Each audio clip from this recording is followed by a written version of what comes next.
What's up, weirdos? We're back with another episode of the Weird and Strong podcast. I'm your host, Jeremy Grunsteiner, and I know I say that I'm excited about every guest on this show, but I'm even more excited because we've got Max Aita of Team Aita and Weightlifting.Ai on the podcast.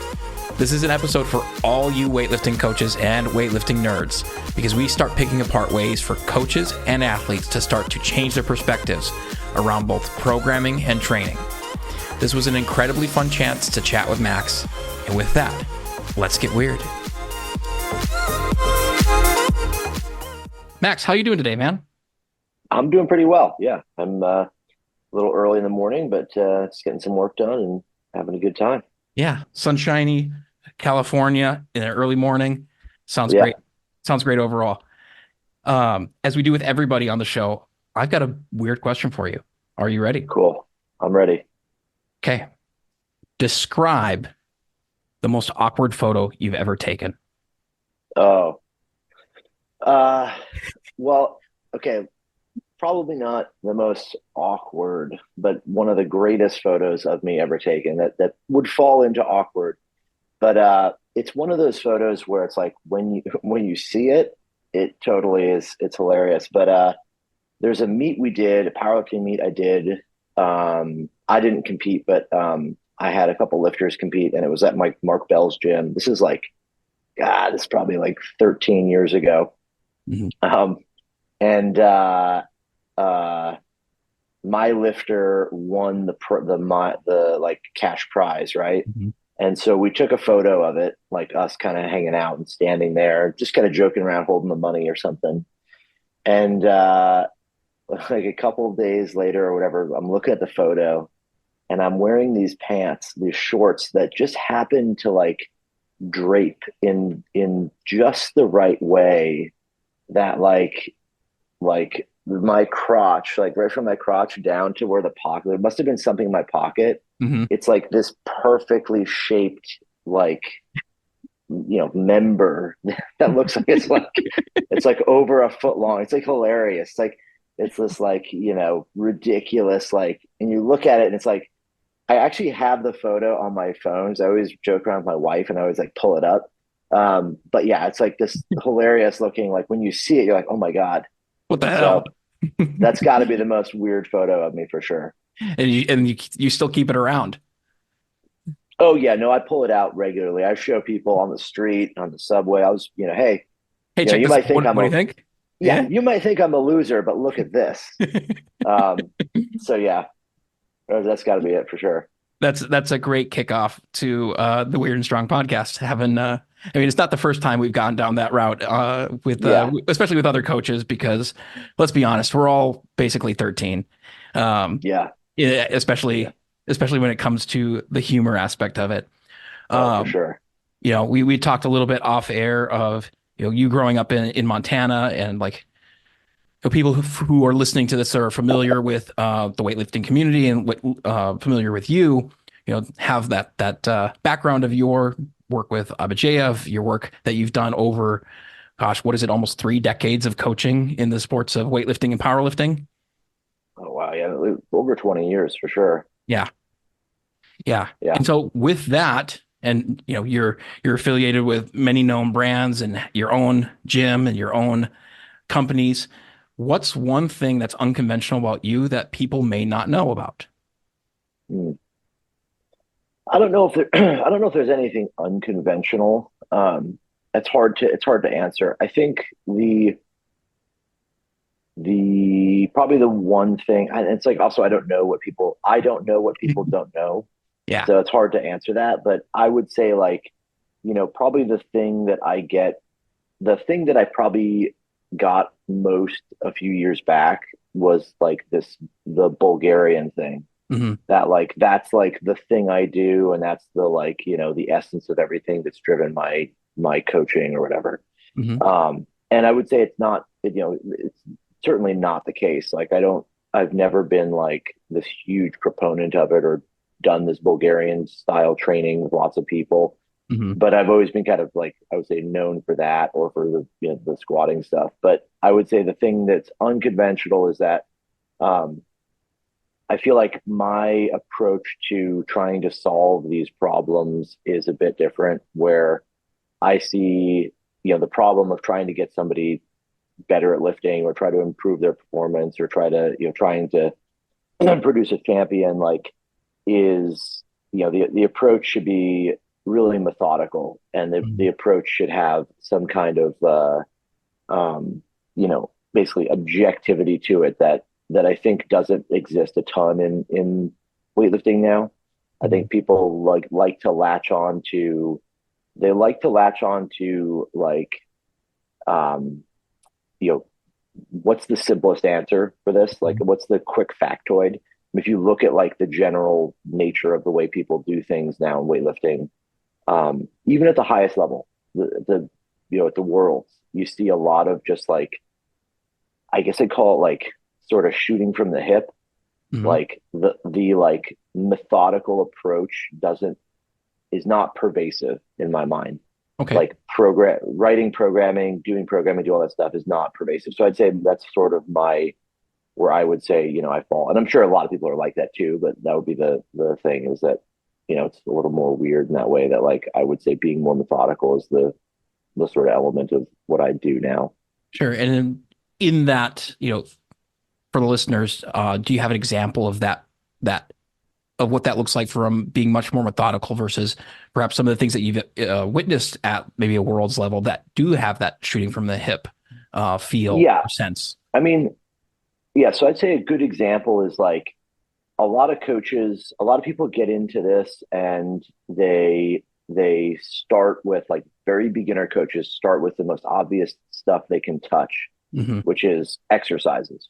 So you get in the gym, and your whole perception, a lot of coaches that have coached for a long time will understand this sort of evolution. But day one, you're a coach, you're just telling people to, like, you're throwing cues out, and you're like, hey, do this, do that, like, stay on your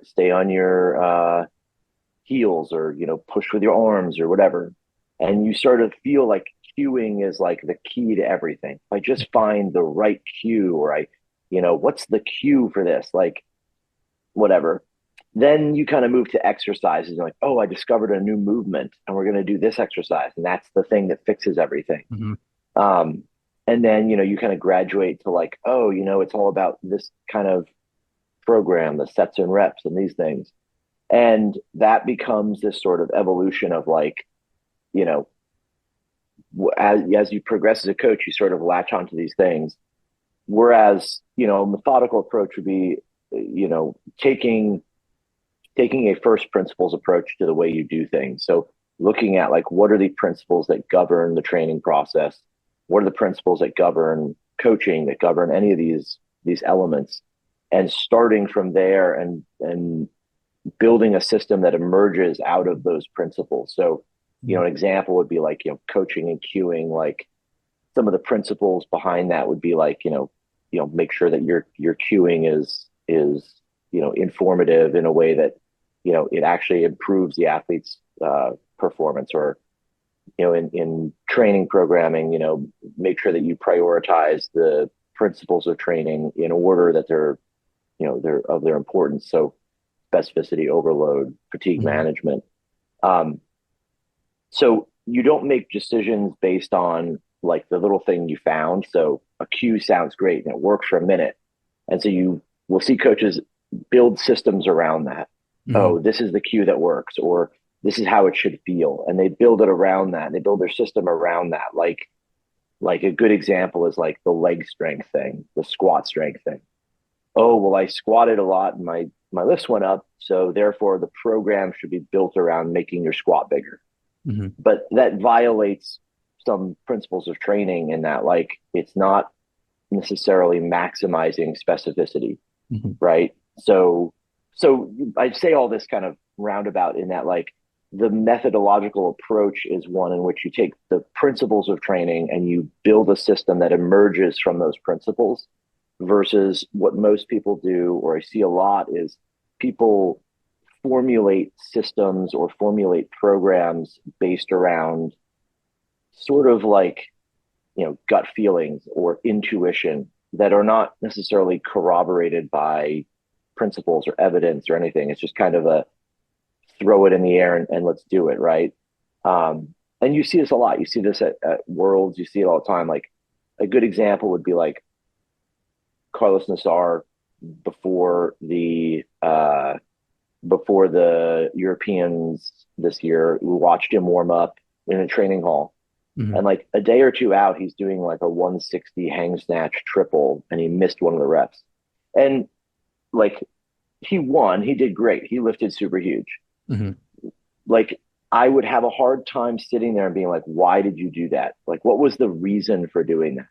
And the reason might be it felt good. It felt like I should do it. But it's not really grounded in any kind of like principled approach. It's just kind of like he did it that way. You see the Chinese as well. You know, Chinese will go in and do these super heavy pulls like a few days before the meet. Or super heavy squats. And it's not to say it doesn't work. I'm not saying that like they don't know what they're doing. I'm just saying they could do stuff that's pointless. Like they're not immune to that. Yeah. And you look at it and you're like, well, one, like you're not getting any stronger from doing a few singles in the pull 2 days before. We know that's not happening. Like that's obvious. Two, like, does this really make you any better 2 days later? Is there some potentiating effect? We don't know. Is there really anything to this, or is it just like tradition, or someone did it, or you kind of just do it because you're all so strong that like you can get away with it? And so it's like those kind of things can exist at that level, but they can also exist at many other levels along the way. Lower level coaches, people that are more, you know, whatever. You know, it's just like taking an approach that's not grounded in like, what are the first principles that we need to evaluate before we do things, or that we assess things through, versus saying, hey, you know, my coach used to do this with me and that's why I do them, you know? And so I mean, I would say that's probably the most obvious explanation of it, is that like you take some kind of a first principles approach to the way you do things. And this is one of the things that came up as you were talking about that is, you know, in looking at that sense of when people are looking for that next thing to glom onto, whether they're a coach or an athlete, it's like they're looking for a new type of hammer to hit the same kind of a nail over and over again. But it's like, okay, well, this hammer is just slightly more shiny, or hey, this one's got a different kind of grip, but ultimately it's still a hammer. And the reality is that it's actually a screw that you need to turn versus a nail. Totally. And being able to look at that from a perspective. So in looking at like how you developed as a coach, like what was that path like for you to learn how to find, you know, to avoid some of that maybe shiny object syndrome as an early coach? What was that path like for you to come to this much more principled approach or methodical approach to being a coach? I mean, I would say it all came from necessity. Like when I first started coaching, I had a few athletes, and like back then you could kind of do anything, and, you know, and like with beginners, you can do anything and have success. But back then there was just so many people just wanting to try, CrossFitters and everybody. So you would run through a lot of people and learn stuff. As you start doing it professionally, or you start doing it, you know, on the scale that people are like entrusting their future to you, you kind of quickly realize like, oh, I have to do a better job. Like I have to learn more about how to do this well. And so that just kind of fueled a lot of desire to try to learn and understand what's a better way to do it. What should I do? What should I not do? How do I be smart about this? And, you know, you tune your coaching style and your training to the athlete's abilities and goals, right? If somebody shows up to your gym and they work a 9 to 5 and they love weightlifting and they just want to train, but they don't really care about competing or whatever, like, you know, you're not going to necessarily try to maximize everything, because you know how hard it is to you know, do with that and recover. You don't want to burn them out after a year.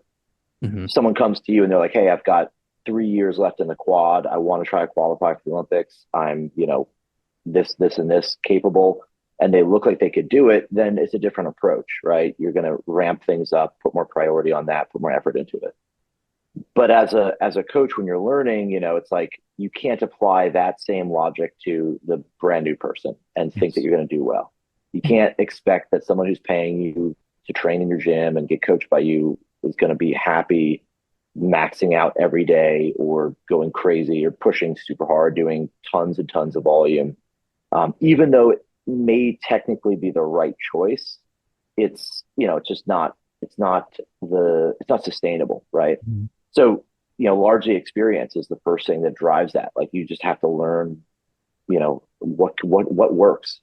And then as you start stripping away the programming or changing things from what I did as an athlete, I started to realize, like, okay, there's a lot more to, there's a lot more to this that needs to sort of involve discipline and learning and practice versus just kind of, hey, here's the programs, let's all do it, and treat it as like a sort of like fun time where everyone's going crazy in the gym. Mm-hmm. And then also, like, just getting around other people. I wish that I early on had spent way more time with mentors. That was a huge problem, a huge short-sightedness on my part, in that I had a coach and he was a mentor to me. I trained with Abadajev, I trained with Shako, I trained with, I was in the gym when Pendlay was there. I went and worked for Juggernaut for a long time. Like, those guys were all instrumental in learning and being mentors, but I wish I had done more of it and had I wish I had like a mentorship kind of group that was, 5 or 6 coaches that I knew that I could talk to a lot and learn a lot about. And I didn't have that. And I think that kind of, stifled a little bit of progress, because a lot of it was something I had to learn on my own. Mm-hmm. And so I think that, it's information wasn't as available as it is now. So I think that would have been way better for me. But, ultimately it was just that. It's, getting around coaches, being mentored by people, learning, and then having to apply it and learning really quickly, like, oh shit, that program just doesn't work. And Mm-hmm. these people are quitting, or these people are getting hurt. You got to find something that works better. And so, yeah, it's like very quickly you start evolving your training. Mm-hmm. And looking into that, like, so you mentioned wishing that you had found a mentorship or like more camaraderie with more coaches earlier on. Was there, I've noticed that for myself, and I've noticed that with other coaches who are just getting started or who are younger or early on in that path. What do you do? Do you have any ideas of where that resistance of wanting to even pursue that comes from? Or is there, to speak from your experience, of why you didn't seek that out earlier? I mean, honestly, it was just that it didn't exist. I Mm-hmm. mean, I wouldn't even say it exists today, in the sense that there's no national dialogue. Like, Mm-hmm. there's no, like, I will say, years ago, there was a place called Go Heavy, this Okay. forum. I, Yeah, I don't know I if you I remember. recall the name. Yeah. Yeah, I Go think I Heavy was stumbled like, across it. yeah, this is like, we're talking like 25 years ago now.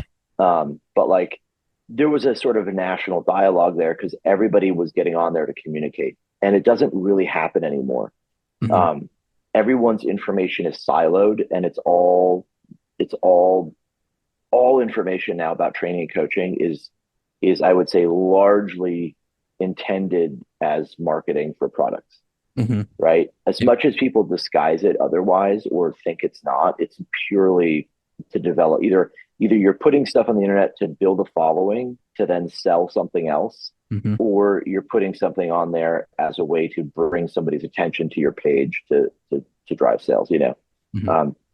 You look at like the most popular Instagram accounts with weightlifting, all the Instagram weightlifting people, and it's like, none of it is really like educational information. It's just factoids and tidbits. Mm-hmm. Try this cue. Don't do this. A 60-second video on why you're a pussy because you don't use a hook grip or whatever it is, right? Like, or the red X and the green check mark Mm-hmm. videos.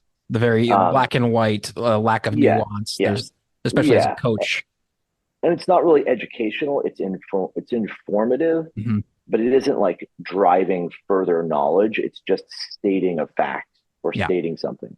And so like there was no mentorship group. There was no like group of coaches that talked to each other. Maybe there was, and I was unaware of it and I wasn't cool enough to be in it. But like, I feel like that's something that I wish was more, more just obvious, that like, oh, there's there's a group of coaches that kind of have like a big forum, or there's a place where people can share information, and it's communicated to everybody, and people can ask ideas, and it's like sort of a place for everyone to grow.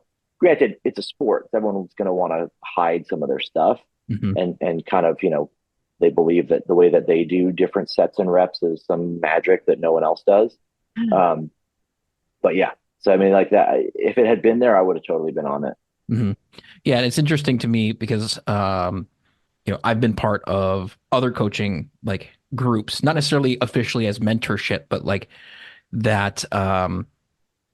Hey, let's meet monthly and let's talk about what's going on. Allow somebody that space to be able to like lay it out when they need some support, or be able to ask questions about what everybody else is doing in other areas. But I haven't yet seen that necessarily come up organically in the weightlifting world as much. Yeah. And it's like, I don't, it's probably because it's smaller world. It's smaller in that sense. But it's largely it's a problem, I think, because you just end up with so much varied information. Like if you were to sit down, this is one of the things that drives me crazy. If you were to sit down with Greg Everett, Dane Miller, Spencer Arnold, and Will Fleming, and Travis Mash, Dave Spitz, and you ask them, name the different phases of a training cycle in weightlifting, you get fucking different answers across the board. And it's like, they're all describing the same thing. They all know they're all great coaches. It's like, Dane's going to have some dumb terminology he invented. Greg might have, traditional terminology. Dave's got something he took out of Bondarchuk's books. Like Travis might have invented some words. It's just like, and I would probably be in there too. Like, it's just like, the reality is like, there's no common glossary. And this is like insane to me that like, because a lot of it has become proprietary, or you write your book, so you want to like put your own spin on it, when the reality is like we need to like get on the same page so everybody can understand what the hell they're talking about. You see with exercise names too, like what is a pump snatch? What's a yo-yo snatch? Are they different? Are they the same? What are they? And then you have the other side of that spectrum, which is like, just naming things exactly as they are, like the Russians did, right? It's a snatch pull plus hang snatch pull below the knee, plus hang snatch pull below the knee, plus hang snatch above. Like it's like, okay, well, that's just retarded too. So yeah, there's a lot of this like disconnect between lots of things. There's no common glossary. There's very little, sort of like communication, in the sense that like everyone's like, hey, let's get on the same page with our terminology, because then we could all benefit from everyone else's knowledge. Absolutely. But why? Because there's not a immediate benefit for everybody to necessarily band together to put that level of effort in. And also, it removes the ability for somebody to try to brand a particular exercise, even if it had existed beforehand. I've had this conversation back and forth with either coaching mentors of my own, fellow coaches that I've worked with, and even my own lifters, because they do get annoyed sometimes where they're like, do you have to be so literal with the name? I was like, yes, because I may not always be in the room to explain what I mean. And I would rather you understand exactly what I'm looking for versus trying to figure it out. Even though there's a video attached to your program, so you know what it's supposed to be, oftentimes you'll look at it and go, yeah, I know what that is, and just do it. Yeah. And especially when we look at things like being able to get some sort of even like longer term data over training effectiveness, or like try to find some way that we can actually utilize much more than just our coach's brain to understand what's going on, to look at larger data sets and whatnot. If we don't have any sort of standardization, that makes it really tough. Yeah, totally. So that's kind of like that's been a frustration of mine forever, is this like total like lack of cohesiveness between things, right? exactly what you described. Like just naming it exactly what it is makes the most sense in that regard. But trying to just establish this idea of a common glossary where everybody understands what the terms are, everyone understands what something is. This has been a thing that has kind of emerged as a big question mark for me in the sense that, how, like, where do you go with this? Like, does it matter? Like in the grand scheme of things, like if all you care about is producing your own thing and selling your own products, like I guess it not. But if you want to do something that's meaningful for a larger group of people, like you'd want to do something to define these things, right? To do something to sort of bring everyone into the same umbrella. It's a challenge, that's you're not going to change anybody, especially if they're making money selling what they're selling, right? Yeah, putting their name in front of every exercise or whatever. Yeah, Yeah. or like naming a complex after themselves or whatever that looks like. And it was the we look at periodization as a whole. Like that was what the Soviets did, was standardize Yep. things so that everybody had a central point to work from, and Yes. not having you know not having that maybe authoritarian specificity to force that to happen. Like it makes it a lot more difficult. Do you think that the decentralization for USA weightlifting has helped, like has pushed us into more of these corners of non-specificity, or has that just always been there?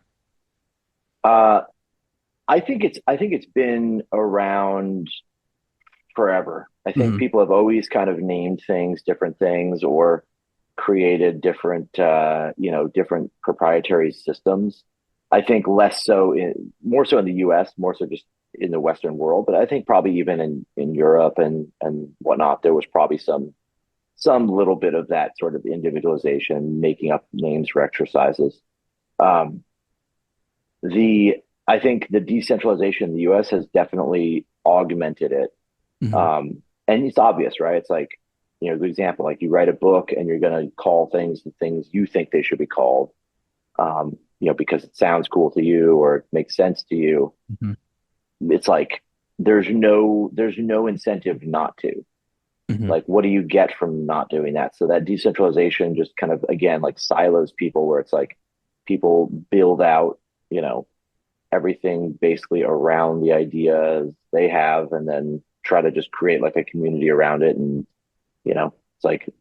it's like it's almost like different countries, right? Like, Hmm. oh, you're going to train with this guy, he does this, this, and this, and okay, you quit him, go train with this girl, and she does things totally different and has Yeah. totally different names and everything. Even though fundamentally you're all doing snatch, clean, and jerk, squats, and pulls, like Hmm. there's a million different little nuances that make their thing better. So Yeah. yeah, Ultimately, yeah, that's been a conversation I've had with other coaches, athletes, and things. Is that ultimately it's like, well, what's on the menu today? Well, I bet there's a yeah, snatch variation, a clean and jerk variation. yeah, Like it's like there's only so many things that we honestly can do when the sport is so specific. yeah, If it's something yeah. like It's a very CrossFit where you have so much yeah, variability, that's where things can get really like not necessarily more interesting, but like that's where things get to be a lot more. You play with way more variables than we do in weightlifting or powerlifting or any other real like strength sport like that. yeah. And the other reality with all this too is that um, what I think it does is it prevents the ability for prevents it. It becomes it's not a normal thing, or it's a typical thing for people to compare programs, Hmm. right? Like honestly, I have not even seen a piece of software that exists by which you could take two or three weightlifting programs, plug them in, and actually break them down and look at them and say, oh, here's how much volume, intensity, blah blah blah, all these things. Hmm. We don't even do that. We Yeah. just assume that a program is run, it's good or bad based on the results, and then you move on and you rewrite the next thing. There's Hmm. no learning that takes place. I would be willing to bet that there are very few coaches out there, if any, that actually do true, like, A/B testing or refinement of their own process and programming, from the perspective that they don't just take the program and run it again and again and customize it to a person. Mm-hmm. Like, let's say I write you your program and you do it. And then, once done, I'm like, oh, you made a PR snatch. Like, let's run that program again. Or you do it and you're like, you don't make any progress. I'm like, oh, that program is not right. We need to do something totally different now. Mm-hmm. Let's rewrite and start from scratch. Rather than saying, hey, we did this program with you. Let's break it down and look. I'm like, oh, you know what? You did, only 10% of your total volume was dedicated to snatch. Like, that's probably why you didn't get any better in the snatch. Mm-hmm. Let's rewrite the program and bump that number up, or, any number of different things like that.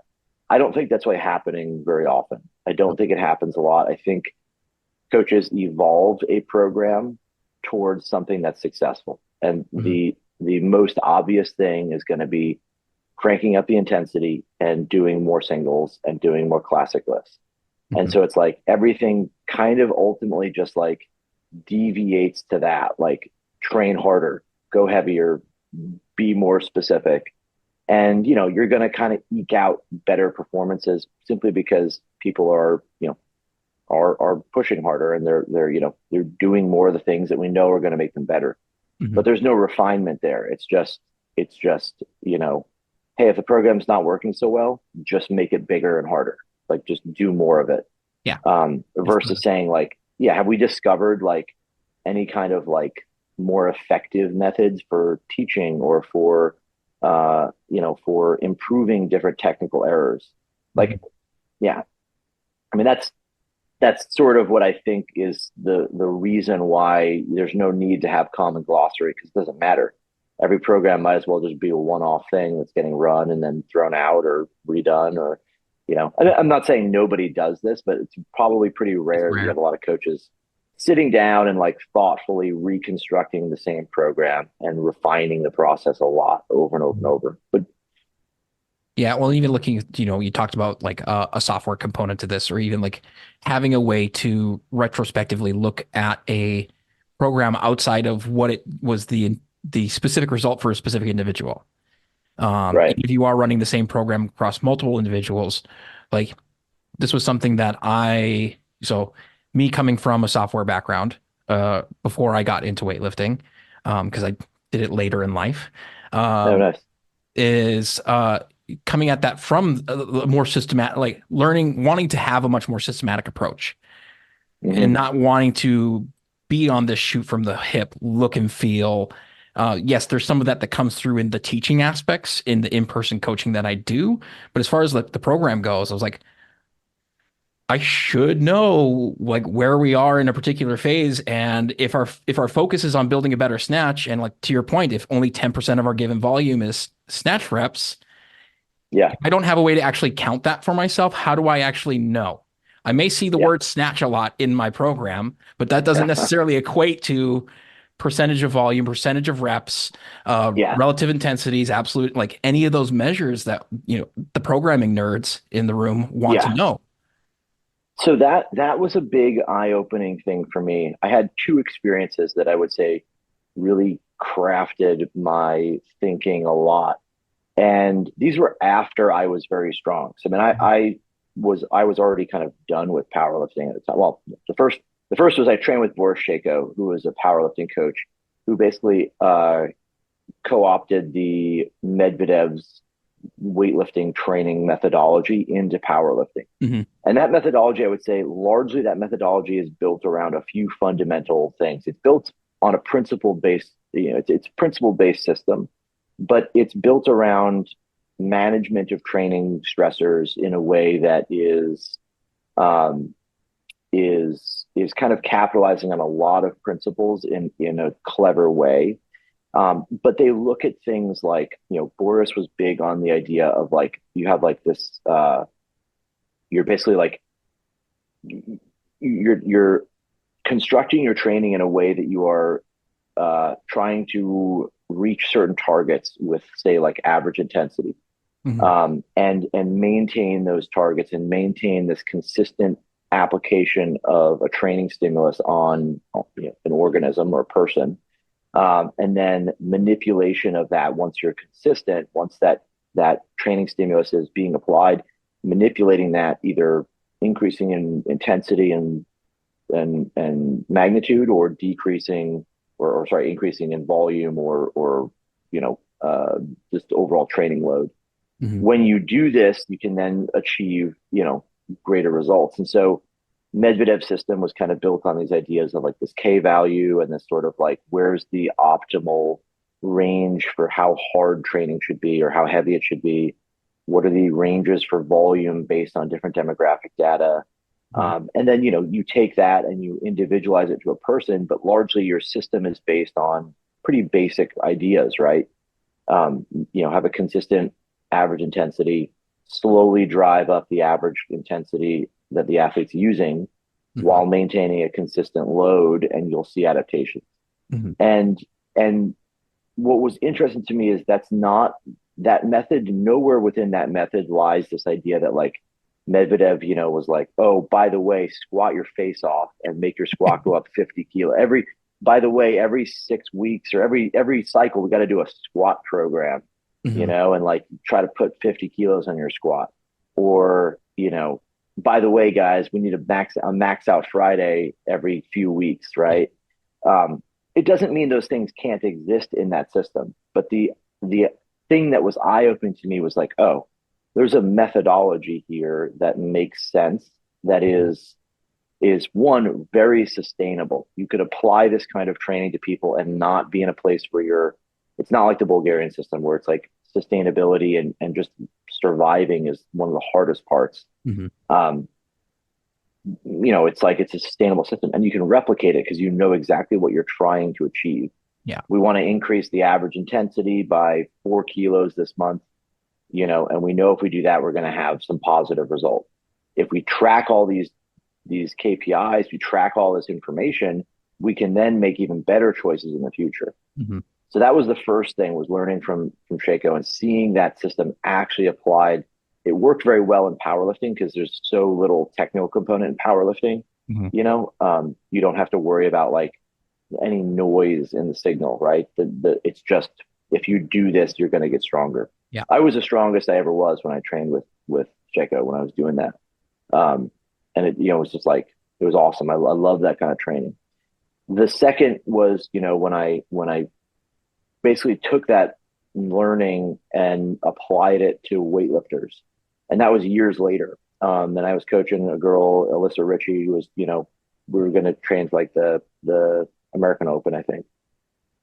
We had just come off of a world championship and she had a pretty sort of mediocre performance. And, I was rooming with Spencer Arnold on that trip, and we talked a lot. And it was like, he was kind of the first coach that I saw in weightlifting that was really well organized with a lot of data. And this is before he had some like velocity tracking stuff he was doing. But I remember thinking to myself, like, I'm not taking this as seriously as I could from a data standpoint. Like, I need to really track stuff. I looked at what he was doing. I was like, oh, he's like doing quite a bit of this. Why am I not applying that? This is my profession. Like, I shouldn't just be writing programs based on principles and sort of like real broad stroke calculations. I should be like tracking everything to a T. And when I started doing that, it was like, it's like the difference between dieting by feel and dieting with like an actual plan. Like, if you don't actually measure out your chicken and your rice and your veggies and all this and like calculate it, you're probably not close to where you think you are. Well, I think the data is, even like dietitians will get it wrong 50% of the time. So it's a coin flip, even for the people whose job it is to know at a glance what it's like. Yeah. Yeah. And so that was like this eye-opening moment for me. It was like, okay, when I actually sit down and do this, one, the program works way better. Like, my athletes got way, way stronger. Everything improved dramatically. And it was like night and day. And it was kind of counterintuitive because it was like, we were training based on the way I wrote the program. I realized, man, we were training too hard, too heavy, too much. And it's not to say you don't train heavy. That's not what the point was. Like, we were in this weird space where it was like too much volume allocated to these like 85% range, where it's like this 80 to 90% where it's like, it's really heavy and hard, but it's not well balanced. Like you're not doing enough volume at the lighter intensities, and you're not reaching these high intensities often enough. Mm-hmm. So you're training heavily, but you're not really developing the right qualities, right? So it wasn't well thought out. But also it allowed me to capitalize on getting a lot more out of my athletes because I knew exactly what we were doing. And Alyssa's clean and jerk went from like 100 kilos, 102 to like 107, Mm-hmm. and her front squat increased 1 kilo during that time. And so And squatting wasn't the thing that needed to increase anyways. Yeah. And that to me was the thing where it was like, oh, like one, you don't necessarily like squatting is not as intensely correlated as we want to believe. Mm-hmm. It's just not. I've never seen the example of the guy or girl adding a huge amount to their squat and then suddenly their lifts jump up.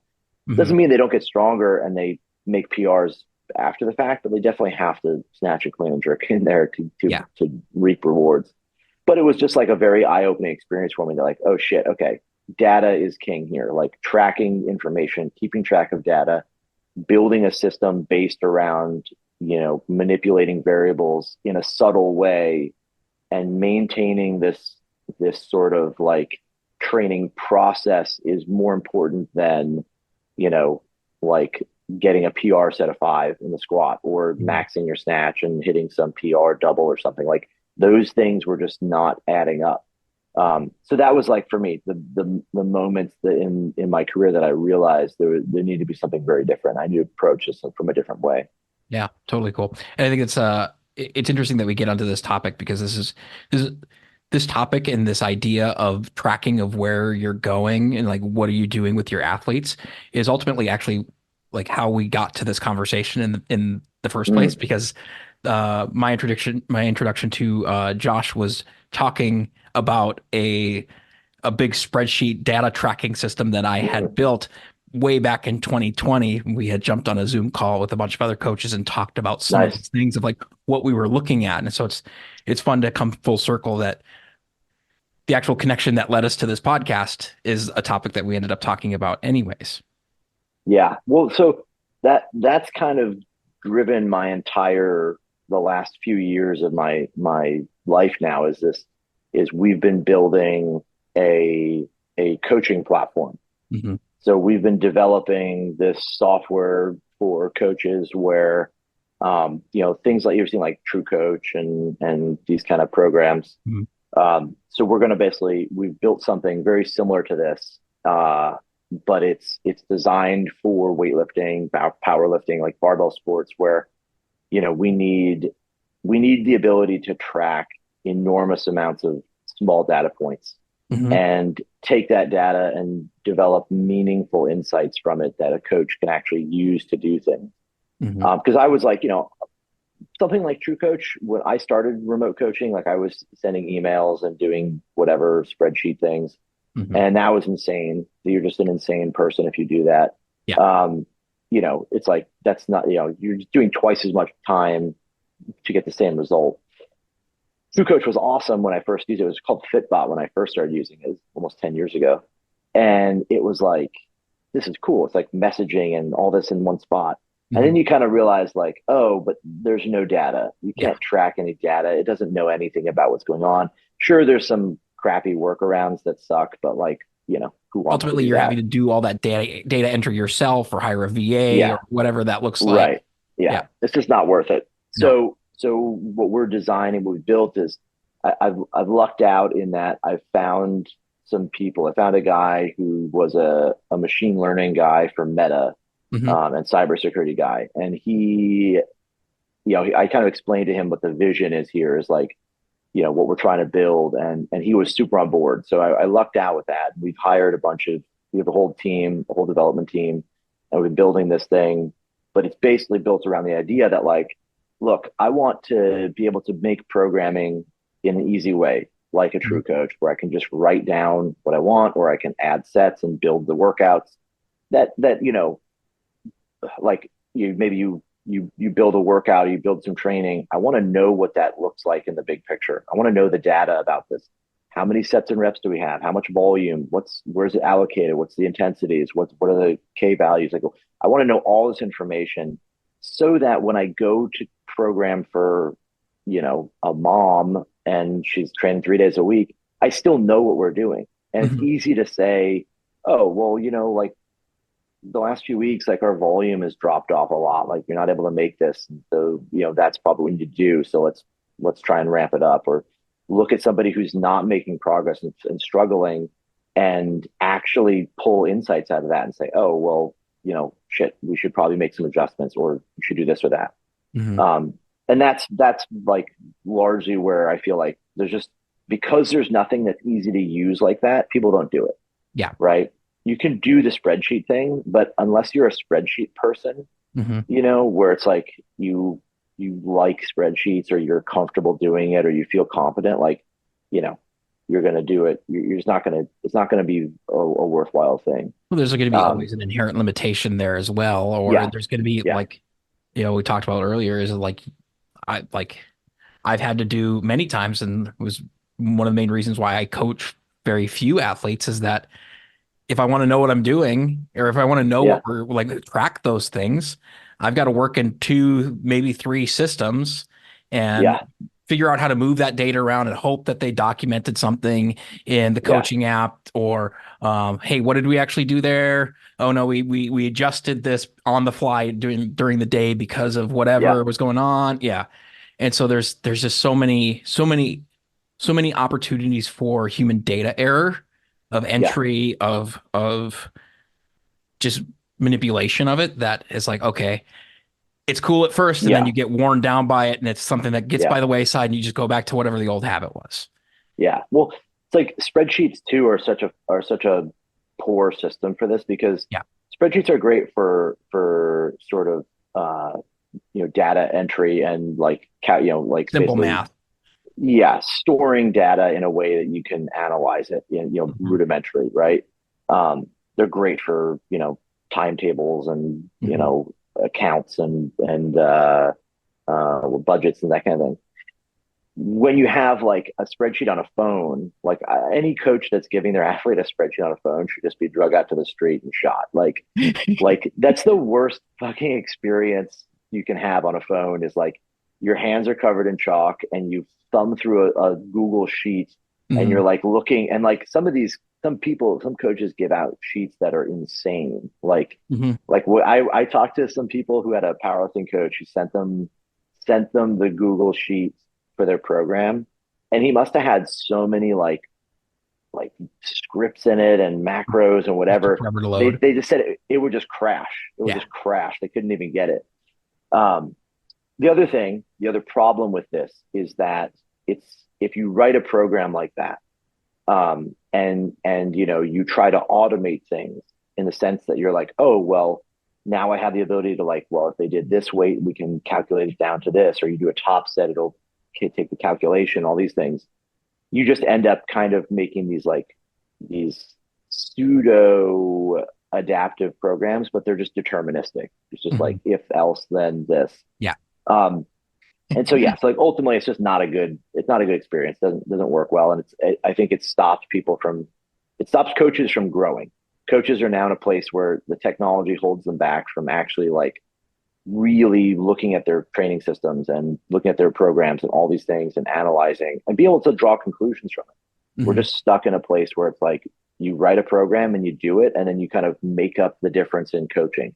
You get in the gym and you push them and change it and yell at them and move it forward and do whatever. Does that actually do those changes you made throughout that process end up in the program? Like, probably not for most coaches. Yeah. Or documented in any way that's meaningful for the future. Yeah. Yeah. How many things have happened in a training session for you as a coach that you don't ever remember? Like, I'm sure that there are many of them, or even as an athlete too. Like there are so many of those things that, or even as a coach looking at, ultimately it's hard for us to remember, the beginning of last week, much less 6 weeks ago or 6 months ago or last year, without having some sort of hard data to actually reflect back on. And that's what makes it hard too, especially from a spreadsheet perspective, where we want to treat a spreadsheet like a database.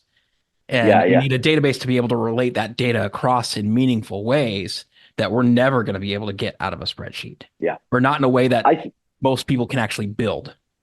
Yeah, for sure. And I think it's also like the other downside that I've seen, like with Josh in particular, I talked to him about it, is like, yeah, he'll build this great spreadsheet or have someone build it for him. And it's beautiful. And it's like 4 day a week template and blah, blah, blah. And then what do you do when you get somebody who needs something very different than that? Do you just rebuild a whole spreadsheet? Got to start from scratch. You start from scratch, you do this. So there's just like a lot of like, I highlight these things as they are massive limiters that we don't realize. Because I had this experience. Where I was writing programming a certain way that I believed was good. And it was not ineffective. I had national champions doing that. But it was like, oh shit, when you really sit down and you have all this at your fingertips, you can just do so much better. The resolution you have to look at problems and to diagnose things is so much greater that it makes that process a lot easier. So yeah, I mean, like, yeah, that's like the biggest area that I feel like in weightlifting is just it just falls so short there. We just don't take it. We don't take it to that level. And so because of that, it feels like we're just not as serious. We're not doing as well. You look at the good coaches in the US, like I'd say Spencer is probably the most successful right now. And he is a very methodical coach. He tracks a lot of stuff. All his coaches do things, they use a lot of spreadsheets, but like they very much have a methodology that is built around data, right? And using data to inform their decisions. And then, you just kind of go down the ranking list and it's like you start seeing, just more winging it, more whatever. And Hampton, right? I mean, they have every single, grain of rice is tracked. He's doing well, right? So it's like, I don't think those are, obviously correlation doesn't equal causation, but like, I don't think those are isolated. They're not accidents, by any way, any way, yeah.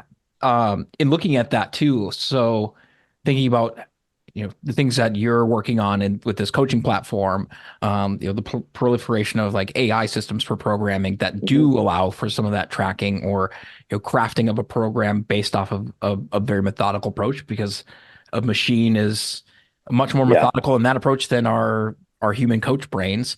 Where do you see, looking into the future of when tools like that become available or much more normal, where do you see coaches fulfilling, or where do you see their ability to change and adapt to drive better results coming from? I think it's going to come from even further refinement of that. I think that it's like, so what we're trying to do is build a system that leverages technology to make coaches more effective. So we have a coaching platform that has, excellent data tracking that uses like an LLM to sort of give you a natural language explanation as to what's going on. And then we have computer vision components that we've built that will basically be able to help you extract both the kinematics of a lift. So what's going wrong? What is somebody doing during an exercise? And then some kinetic information as well, like what are velocities and these kind of things. And so with that said, what we're trying to do is extract information from the training process and then hand that to coaches. And they can learn from that and just make determinations about what they should change or how they should evolve to make people better. At the same time, they can do the opposite, which is they can just store the training data of an athlete in this system and then evaluate it later and say, why was this effective? So I think that the next layer of improvement is going to come from having much more data, much more information for coaches so that they'll learn things from that. The next generation of coaches hopefully is much more informed, much more data driven, and takes that information and learns new things that we didn't know before, right? I think that's where it's going to come from, more so than it coming from like progress coming from, someone discovering some revolutionary new exercise or doing something, just kind of like, oh, I found this super talented kid and we're just going to train him and he gets really strong and there it is. It's like, it's just luck. The same refinement on basically the same cues that we all use. Yes. Yeah. Like, Yeah. I how do said the you, perfect words. yeah, one Yeah. time and then I'm going to build a system around that or whatever Yeah. that is. Yeah.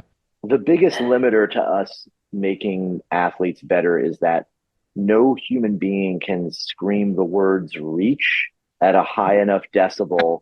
Like if we could just get to 126 decibels, it would everybody would get 10% stronger. So if we could Yeah. just have that happen, that's the whole thing. That's what's holding us back. It's my favorite cue to lift at.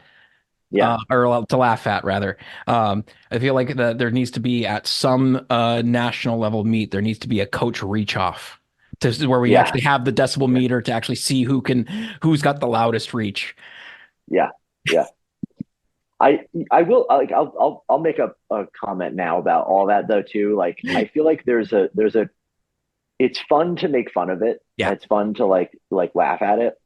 I do feel like there's these weird offshoots in the fitness industry where people will see someone do something and then they sort of make fun of it and then it turns into this thing where it's like like the reach thing's a good example. Like Mhm. coaches will like criticize other coaches for using it or saying something, and it's like, I mean, like it's not inherently that bad. Like No. it's a cue. Like it's no every cue is dumb, right? Yeah. Everything we're doing is stupid. We all just think we're not doing something stupid. But it's like this funny thing because the world is this thing where it's like a person can come up and they can do something, and then as soon as they do something maybe a little weird or they use a cue like that or they say weird stuff, it's like now there's like this subgroup of people that will mock people for doing that, like, oh, you're using cues, or oh, you're using internal cues, not external cues, Yeah. you're Yeah. oh my god, what an idiot. And it's just like there's always another layer of it where there's like mocking of the thing, Yeah. when the reality is like, you know, If it like works if for a person, Ilya it Ilin, works. yeah, if Yeah. Ilya Ilin's coach was screaming reach in Kazakh, Yeah. and that we found out that, like, would all of the fanboys be like, well, it's actually like, you know, I mean, that makes sense. Like, it's actually a good cue. And, If we you know, translate it more literally, it would actually yeah, make more sense. Yeah, yeah, I get that. yeah, Whereas yeah, like, well, I think there was like even a comment of like the translation of Russian of the third yeah, phase of the pull of like being translated as jump, and it's like, yeah, yeah, it makes sense in Russian, and then like yeah, the argument of, well, is it really a jump? Is it not really a yeah, jump? Yeah, yeah. There's like so much of that. Like, there's so much this insane nuance too. yes, Like, I've talked to these coaches, I've talked to these international coaches, and like, there's no one sitting there like Abadajev. If you were to talk to Abadajev and be like, is it a jump? Is the first pull a push or a pull? He would just be yeah. like, what the fuck? What the fuck are you talking about? Why does that matter? Like, why? I Just don't do know the what thing. you're saying. You seem like an idiot. You seem like somebody who's not very strong. Like, it's just like hilarious. Like, it's like, it'd be like if you were to like, you know, talk to, you know, some, you know, ridiculous, like just natural talent, right? Mhm. You go to whatever, you know, um, who knows, like a Dennis Rodman, right? Where it's just like Mhm. this totally raw talent. You're like, you know, when you think about dribbling the ball, you thinking about this? It's like, no, man, I'm just doing it. Like, I just Yeah, do yeah. it.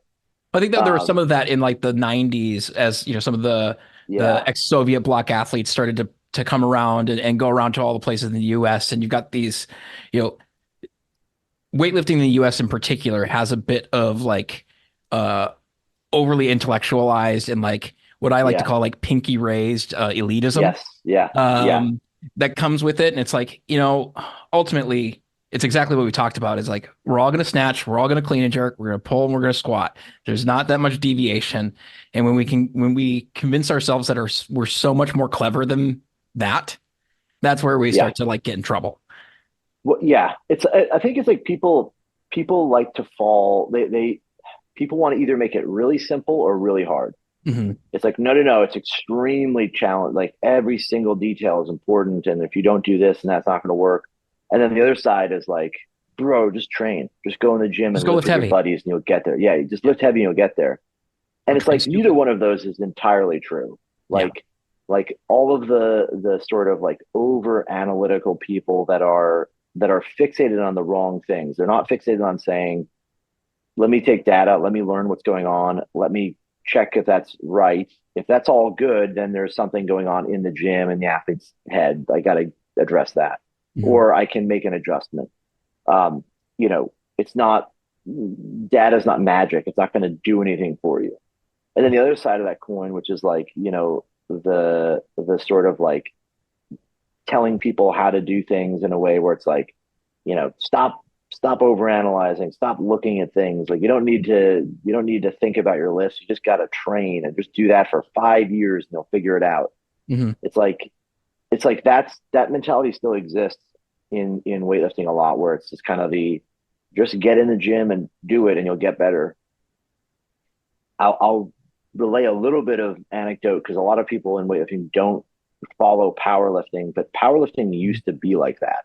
Yeah. It was very much these old school guys that would just be like, oh, you know, just train, just come in and do 5x5. Who cares? Or not even that, just like it takes 10 years to figure it out. You need 10 years of training under your belt, and then you'll get it. And you fast forward to today. Yeah, and you fast forward to today, and people in powerlifting definitely went this route of much more thoughtful approaches, much more information. People got serious about using data and training.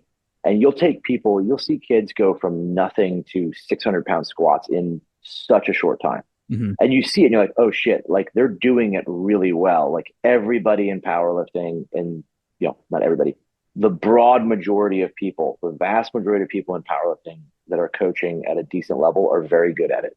Better than I would say most weightlifting coaches. Yeah. Because they evolved a very much more like, it's a younger crowd. They got in and they applied, you know, an intellectual approach to it. And looking at powerlifting now, it's insane. Like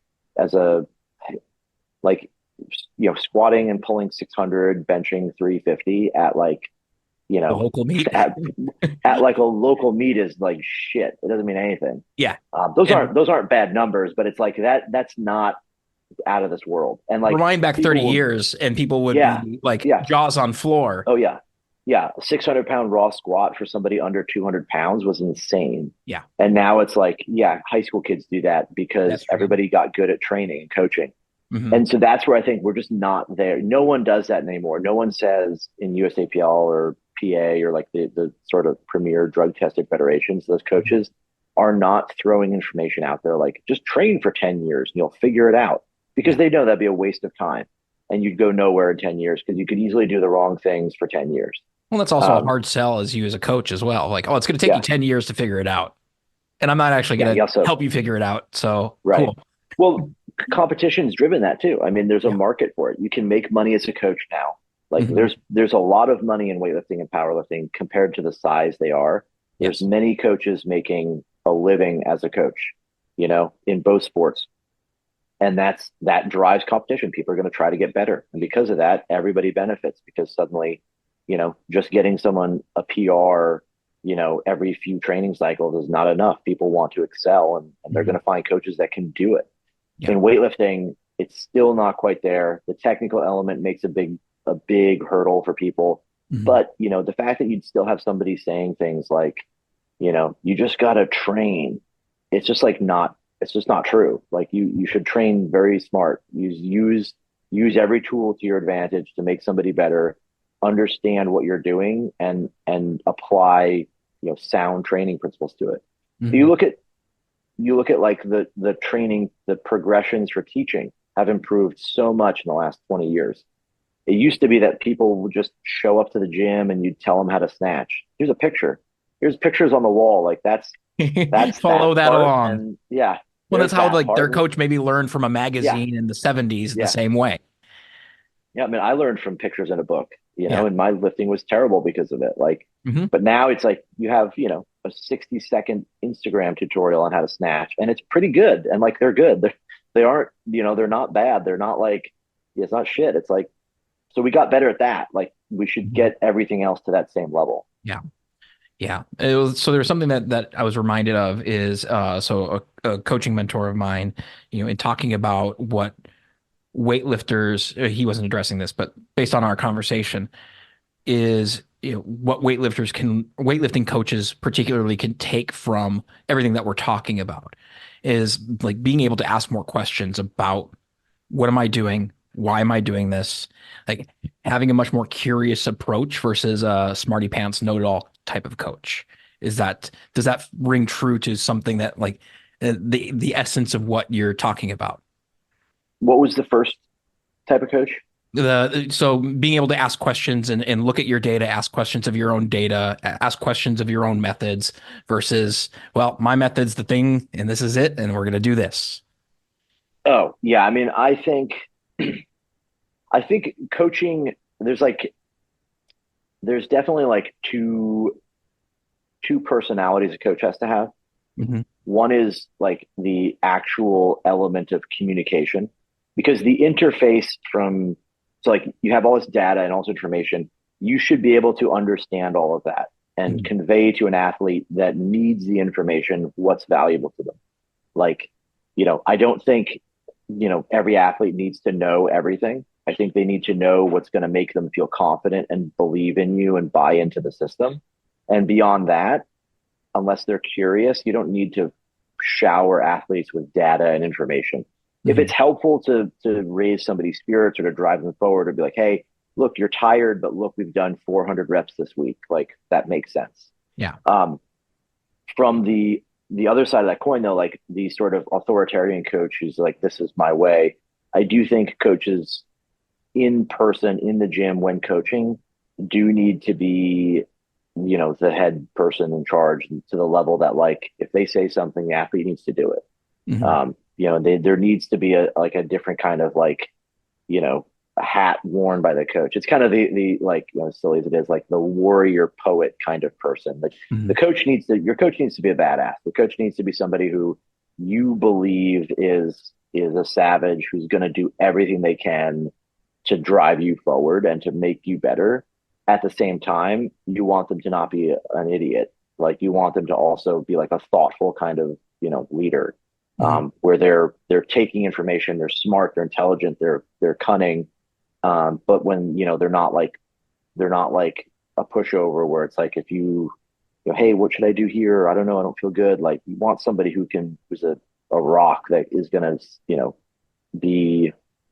be kind of dogmatic and like, hey, do exactly what I say. This is what we're doing.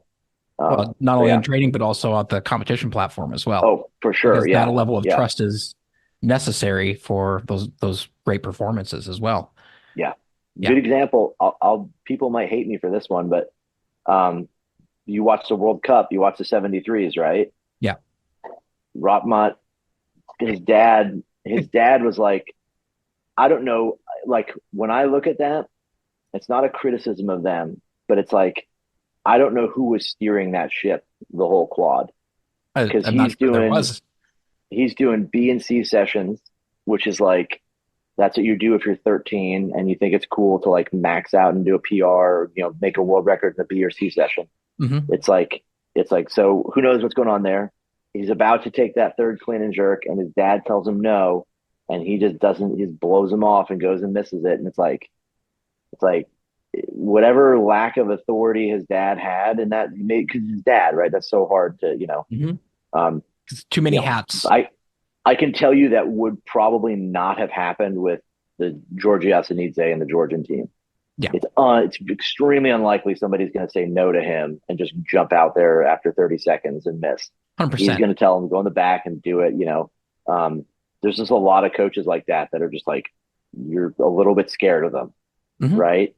But like, yeah, it's a good example where it's like, is he a pushover? Is it just the relationship is too soft? It's family. Yeah. But it's like, yeah, you've got to be absolutely in charge as a coach when time comes. Yeah. I mean, like speaking as, from having lifted myself and whatnot, at whatever levels, like if I'm there to actually compete on the day, like I only want my job to be lift the thing. Yeah, like, totally. I want to know that I'm like, I can trust my support system around me to handle everything else.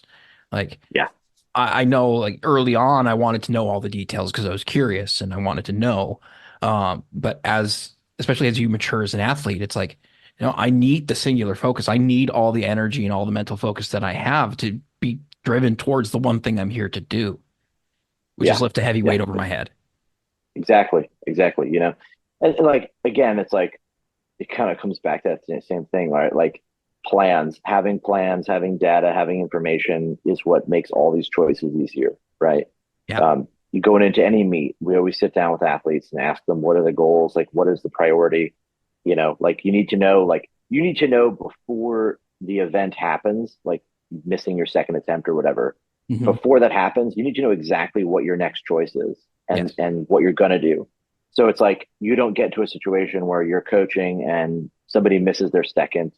Okay, I go to my little matrix that I made for attempts they need to do. When they miss their second, that means we should repeat it and make this whatever, or go up a kilo and try to get that, like whatever it is, like you got to have all that planned so you don't have to sit there and make choices. Yeah, exactly. With that, look, to be respectful of our time and our listeners, time for us to start to wrap up our conversation today. Any final thoughts or anything that you would like to leave the listeners with before we close out? No, not much. We're gonna I guess I would plug the coaching platform. That was gonna be my next question. Yeah, we're gonna have a booth at Nationals, and we're gonna do a wide release. Then it might be an early access. We're not sure exactly where we are with testing with everybody. We got some people using it now, but we're always implementing new stuff and putting things, and continuing to build on it. So yeah, look for it, basically at Nationals, and right around there we'll have a big release. And then anyone who's using spreadsheets, or if you use like Coach Now plus True Coach plus the spreadsheet, like this is the platform for you. We have all these things integrated, so it'll be pretty special when it comes out. Yeah, I'm excited to see that, having been, like I said, somebody who's been in the software world and deep into the nerdery of building spreadsheets and coaching and programming. Like I'm pumped to see this, because that was definitely an inkling of an idea at one point, something that was like, we need this. It's absolutely necessary for the progression of weightlifting as a sport, period. Nice. Yeah. So thank you so much for your time, Max. I appreciate being able to have this conversation and having you on the podcast. Where can people find more about you and what you're bringing out? Yeah, I mean, you can find me on Instagram, Max_Aita. You can reach us at teamaita.com for remote coaching or in-person coaching at our gym in Oakland.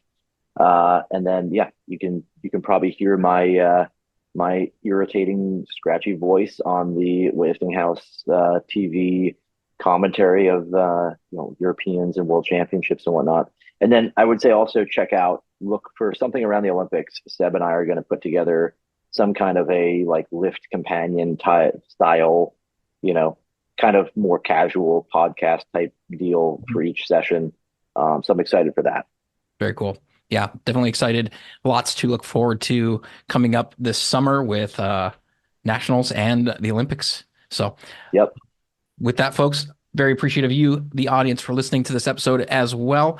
As always, folks, stay strong, and most importantly, stay weird.